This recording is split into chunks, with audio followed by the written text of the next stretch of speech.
Yesu nashimwe inshuti za Berwa TV, nizere ko muri amahoro, natwe turamahoro turashima Imana, nta gikuba cyacitse muri twe, nta n'inkuru mbi twumvise mu bacu. No kuri Imana nishimwe no kubashuti ba Berwa TV, nta waciye mu gikarenga tubwire ngo ntago bimeze neza, tubishimiye Imana kandi dukunda kuvuga ngo nawe bitameze neza nimukomere, nibwo bumana bwayo. Bishobora kwanga ariko ejo bikemera, kuko nifite urufunguzo rw'ubuzima bwacu, kandi bidutegurira ni byiza gusa ntabwo ari ibibi. Icyo dusabwa ni ugukiranuka, ibindi byose ikabyikorera, iturufu n'agakiza. Ndabashuje rero nk'ibisanzwe, reka tubanze dusuze inshuti zacu ziri mu Rwanda, inshuti zacu ziri i Burundi, Uganda, inshuti zacu ziri Kenya, Tanzania, Malawi, Mozambique, inshuti zacu ziri Amerika, Canada, inshuti zacu ziri mu Bubiligi, inshuti zacu ziri France, inshuti zacu ziri China, inshuti zacu ziri Dubai, Qatar, inshuti zacu ziri Oman, inshuti zacu ziri muri Arabie Saoudite, inshuti zacu aho muherereye mwese, ni ukuri nabo tutarondoye ibihugu turabakunda. Tubahaye ikaze kuri Berwa TV nk'ibisanzwe na mama Berwa. Tuje mu ijambo ry'Imana nk'uko bisanzwe, rero turabanza tugaca bugufi imbere y'Imana kugira ngo n'ukuri yururuke yivugire muri twe. Twe ntacyo dufite cyo kuvuga, twe nta kintu dufite twabwira isi, ariko Imana ije muri twe ikora ibyo bitwari muri twe. Mana mu izina rya Yesu Kristo, nyakubahwa Imana y'amahoro n'urukundo, Imana y'ubuntu bwinshi, Imana y'imbaraga n'imbabazi, nciye bugufi imbere y'amaso yawe, reka amaraso yawe abanzanye se anunganye mureho mugayo. Ngiye ugiye kuvuga ijambo ntaba ari nge wururuka yivugire muri nge, kandi n'abagiye kumva ijambo ryawe reka amaraso yabanza abeza abatunganye, kandi nabe ijambo ryawe baryumvire muri wowe, kugira ngo Mwami ritubere impamvu izatugeza mu bwami bwo mu ijuru. Ryambashe nizeye izina ryawe ryera, amina.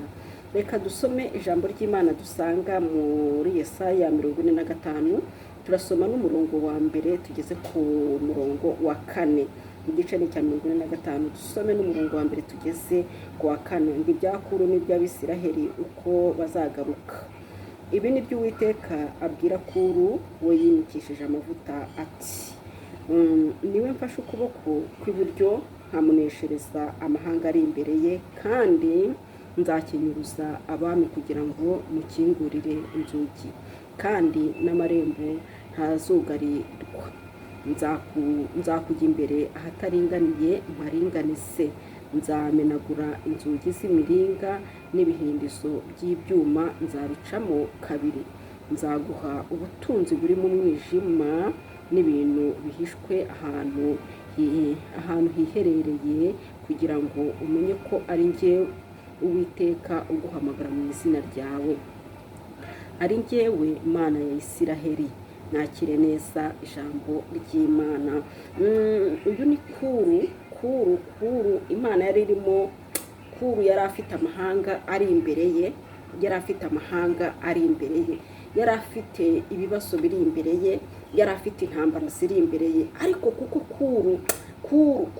Kuru yari umukiranutsi cyangwa se yari umutoni ku Mana, mbere yuko yinjira mu rugamba Imana yabaga yavuganye nawe, iramubwira ngo ibi ni byo Uwiteka abwira Kuru, ngo yimikishije amavuta.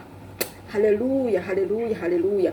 Ntabwo mbizi niba ari wowe wiyimitse cyangwa se uri gukora iby'inyungu zawe mu murimo w'Imana, ariko niba uri gukora iby'umurimo w'Imana n'ubushake bw'Imana, Imana ariyo yakwimitse, ntugire ubwoba. Biravuga ngo ibi ni byo mbwira, ibi ni byo Uwiteka abwira Kuru, we yimikishije amavuta, ati: ni wowe mfashe ukuboko kw'iburyo nkamuneshereza, niwe mfashe ukuboko kw'iburyo nkamuneshereza. Haleluya, haleluya, haleluya, haleluya. Yewe Kuru we, Kuru wo muri iki gihe, haleluya. Yewe mama Berwa, haleluya. Yewe Kuru, haleluya.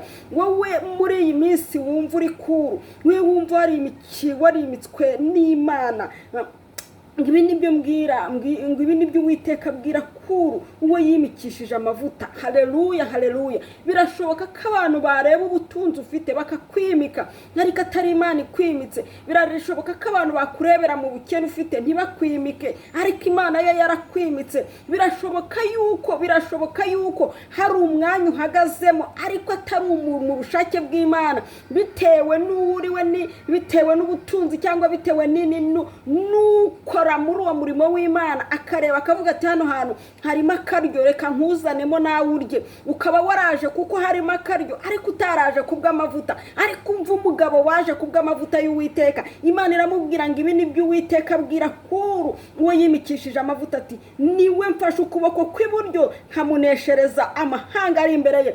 Iyi Mana ariyo yakwimitse utarimitswe n'umwana w'umuntu. Iyi Mana ariyo yaguhamagaye mu murimo wayo ikakwiyimikira. Nkavuga ngo yewe mama Blessing ninjye uguhagurukije muri uyu murimo. Iravuga ngo yewe Kuru mfashe ukuboko kw'iburyo. Haleluya. Imana nta nubwo igufashe ukuboko kw'ibumoso, igufashe ukuboko kw'iburyo. Ngira ngo nkamuneshereza amahanga ari imbere ye. Mu buzima hari amahanga ashobora kuba ari imbere yawe, ariko umva icyo Imana ivuze. Iravuga ngo nkamuneshereza amahanga ari imbere ye. Imana ni turwanirira. Umuntu ajya agira amahanga yabo bana mu itorero, umuntu ajya agira abanyamahanga mu kazi, umuntu ajya agira abanyamahanga mu baturanyi, umuntu ajya agira abantu bamurwanya mu bintu runaka. Ariko iyo wowe ukiranutse uhagaze mu mwanya, uru rugamba ntabwo ari urwabo. Yewe Kuru uhagaze mu mwanya, ubona bahagurukiye. Yewe Kuru ubona bari kurwanya. Yewe Kuru ubona intambara zabanye nyinshi kandi atari we wabigizemo uruhare. Mva uko Uwiteka avugana nawe, arakubwira ngo yewe Kuru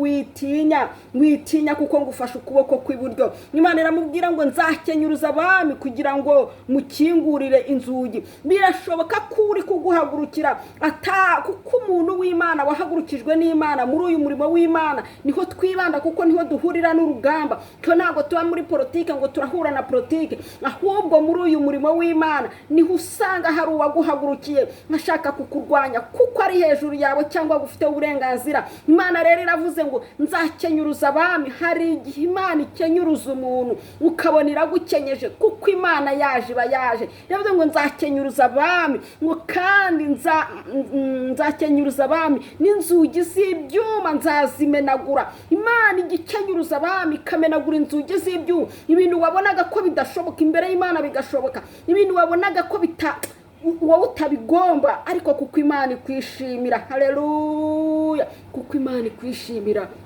Hari igihe umuntu yisanga ahantu atigeze anarota, ariko kuko Imana imwishimira, Imana iramubwira ngo nzakujya imbere ahataringaniye maringanize, nzamenagura inzugi. Imana izakujya imbere.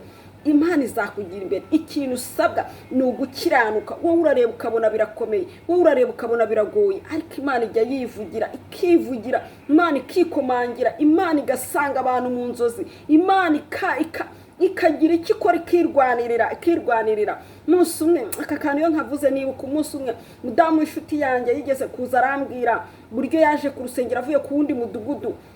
Araza amaze kuza, mudamu umwe w'umudiyakoni aramubwira ati uyu munsi witegure bazagusengera ku budiyakoni. Ngarangije aritegura, araza adodesha akenda keza. Aje ntibamwerekana. Ntabwo nzi niba yaramubeshyaga, niba yari ko byanze bikunze kuko n'ubundi yari yabahaye icyangombwa ko ari umudiyakoni, ariko yaramubeshyaga. Bukeye wa wundi wamubwiye aragaruka aramubwira ngo erega nawe waje ngo wishyize imbere, ngo ariko ubwo ngo wowe ntabwo waba umudiyakoni wo kuri uyu mudugudu, ngo nicyo gisura cyawe. aramubwira ngo we ntago wabiye umudiyakoni nicyo gisura cyawe, ngo waje wambaye witeguye. Ariko icyari kinejeje umutima wanjye ngo nzakenyuruza abami, nzakujya imbere ahataringaniye mparinganize, n'ibihindizo by'ibyuma nzabicamo kabiri, ngo n'ibihindizo by'ibyuma nzabicamo kabiri. Uwo mudamu mwarimu w'itorero ngo aryamye ararota, Imana iramusanga iramubwira ngo kuki uyu mudamu, kuki uyu mumama atabaye, kuki mutamwimitse? Iramubwira ngo ndakubwiza ukuri ko ari we mudiyakoni wenyine ufite ku rusengero, ngo ndakubwiza ukuri ko ari we mudiyakoni wenyine ufite. Arangije arabahamagara muri biro aramubwira ati rero uyu ntago twamusengeye, ariko ku kindi cyumweru tuzamusengera. Wa wundi atangiye kuvuga aramubwira toya, ceceka runa, ceceka. Imana yambwiye ko umudiyakoni uri ahari we wenyine. Ni ukuri uwo mudugudu niwe nasengeraga, ko kurebye niwe mudiyakoni wagaragaraga, niwe mudiyakoni witangaga mu bintu byose. Imana rero izakenyuruza abami, izavunagura n'ibihindizo by'ibyuma, nijya kukwimika ahataringaniza haringaniza. Ntabwo ari ngombwa ngo wirwanirire Kuru, ntabwo ari ngombwa ngo wirwanirire Mama Blessing. Urugamba rumwe ufite, urugamba ugomba kwirwanirira, ni urugamba rwo gukiranuka, ni urugamba rwo kwirinda icyaha n'igisa nacyo, ni urugamba rwo kuba mu mwanya. Wowe nuba uri umutoni ku Mana, uri mu biganza by'Uwiteka, uri ku mugongo w'Uwiteka, urundi rugamba rwose uguhetse ku mugongo ni ugomba kukurwanirira, ahataringaniye ni ugomba kuharinganiza, inzugi z'ibyuma ni ugomba kuzicagaguramo kabiri. Ni ukuri harangije avuga ijambo ryiza hasi, aravuga ngo nzaguha ubutunzi buri ahantu mu bwisho butagaragara.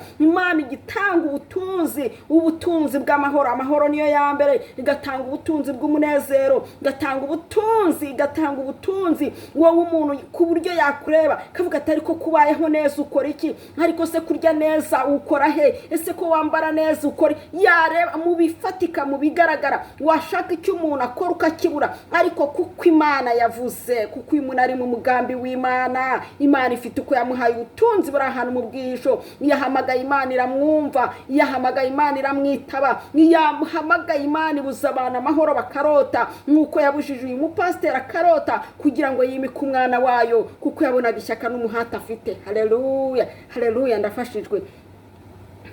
ngo nzaguha ubutunzi mu buri ahantu mu mwijima. Ni ukuri ngo kugira ngo umenye ko ari njye Uwiteka uguhamagaye mu izina.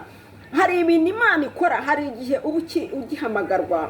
ugihamagarwa Imana ari iguhamagaye, ndetse ukajya no mu muhamagaro ugakora, ariko bakakurwanya ugatangira ukwibaza ngo ariko si Imana kumba mfite ishyaka n'umuhati by'umurimo wawe ni ukubera iki. Ugatangira ukibaza ibintu by'ibibazo byinshi, ugatangira ariko Imana igahita kwereka, ukagendana nayo mu buryo bw'ibimenyetso. None ye nayo yabwiye Kuru kugira ngo umenye ko ari njye Uwiteka ugize ute uguhamagaye, kugira ngo umenye ko ari njye Uwiteka uguhamagaye. Rero Imana iyo utangiye gushidikanya, Imana iriserukira ikagira ikintu ikora kugira ngo umenye ko ari Uwiteka uguhamagaye. Yewe Kuru we, komerera mu murimo w'Imana, komera kandi ushikame. Ibyaguhagurukira byose, ibyakurwanya byose, Imana iri mu ruhande rwawe. Imana ariyo yakwimikishije amavuta, ahubwo ikintu dusabwa ni ukwitaba Imana, tukitaba Imana. Imana yaduhamagara tukayitaba. Imana yigeze ibwira Abisirayeli ngo yewe mwa bwoko mwe butagonda ijosi. Ni uko abantu tujya tuba ubwoko butagonda ijosi. Ni wahura n'intambara gato mu murimo w'Imana ugahita ubivamo, wahuramo n'abakurwanya gato ugahita ubivamo, kandi Imana ariyo yiribereye mu rugamba. Kandi aho ari naho Imana yari igiye kugaragariza yuko uri umwana wayo. Ariho Imana yari igiye kuguhera poromosiyo. Umuntu atagiye ku ikosi ntabwo yabona ipeti, umuntu atagiye ku ikosi ntabwo yabona igarade. Aho ngaho niho Imana ibigiye kugaragariza kukorana nayo. Ngigiye Paulo yakunkumuraga igikururuka akagita mu muriro, barahindukiye baravuga ngo noneho ni Imana. Iyo urwanya urugamba ukarusohokamo neza, ukabona abantu ntibashaka kuririmba bakabona uraririmbye, bakabona abantu ntibashaka gukora ivugabutumwa bakabona urarivuze, abantu bakakurwanya mu buryo bwose ari kugama mu muhamagaro, baravuga bati ni Imana. Imana iratangira igakorana imirimo n'ibitangaza muri wowe. Imana idufashe kandi tugirire neza. Mana mu izina rya Yesu Kristo, nyakubahwa Imana y'amahoro n'urukundo, Imana y'ubuntu bwinshi, Imana y'imbaraga n'imbabazi, turagushimye ko wabanye natwe, kandi turagushimye ko ukiri kumwe natwe. Turagushimye ko utazaduhana, utazadutererana. Turagushimye ko ari wowe watwimikishije amavuta. Turagushimye ko ari inzugi z'imiringa umenaguye. Turagushimye ko ari ibindizo by'ibyuma ucagaguye. Turagushimye ko ari wowe udufashe ukuboko kwawe. Turagushimye ko ari wowe uturongoshe. Turagushimye Kristo, turagushimye kuduhaye ubutunzi buri ahantu mu mwijima. Turagushimye ko turinze kumwarwa no gukorwa n'isoni. Uwiteka turagushimye, icyubahiro n'ikibi cyawe mu isi no mu ijuru. Ndagushimye byiringiro bizima, byambaje nizeye izina ryawe ryera. Amen. Niba unyuzwe, nkunda kuvuga ngo niba unyuzwe n'ijambo ry'Imana, Mama Blessing yakugezagaho cyangwa se Mama Berwa, kora subscribe, share na comment, tujye tubana mu ijambo ry'Imana. Ariko nkunda kuvuga ngo ntukabikore nk'umuhango. niwumva hari aho uvuye naho ugannye kora subscribe tujye tubana kandi ni ukuri duharanire gukiranuka kuko ibindi ni inyongera nituba turi mu mwanya ntabwo urugamba ari urwawe iyo umwana ari mu mugongo w'umubyeyi ibibazo byose bimenywa n'umubyeyi ahanyerera umubyeyi niwe unyerera ahaterera umubyeyi niwe uterera ahatambika umubyeyi niwe utambika mbene niyo wa imodoka yatera ibyondo bijya inyuma y'umuhetse rero mukomere niba uri mu mwanya neza Imana izakurwanira urugamba icyo dusabwa no kwibera mu mugongo w'Uwiteka shalom ndabakunda